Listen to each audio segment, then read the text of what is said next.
Critically একটি কাজ করলাম, অনেকের হয়তো এই কাজটি দেখে মাথা ঘুরে যেতে পারে, কিন্তু মাথা ঘোরার মতো কোনো কাজ নয়। এখানে 4টে লাইন আছে, এটা হচ্ছে ঠান্ডা, এটা হচ্ছে গরম, এটা হচ্ছে রিটার্ন, এটা হচ্ছে ডাব্লিউসি।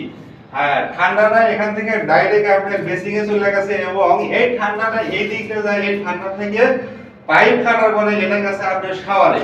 আর এটা হচ্ছে গরম, সেম একই কোয়ালিটিতে আপনার এই গরমটা আপনার বেসিং এ চলে গেছে, এবং এই গরমটা আপনার শাওয়ারে চলে গেছে। তাহলে ঠান্ডা গরম শেষ। এটা হচ্ছে আপনার রিটার্ন। তারপরে হচ্ছে আপনার এটা হচ্ছে ডাব্লিউসি। এই ডাব্লিউসি টা ডাইরেক্ট, এটা এই পাইপটা কোনো পাইপের সাথে কানেকশন নাই।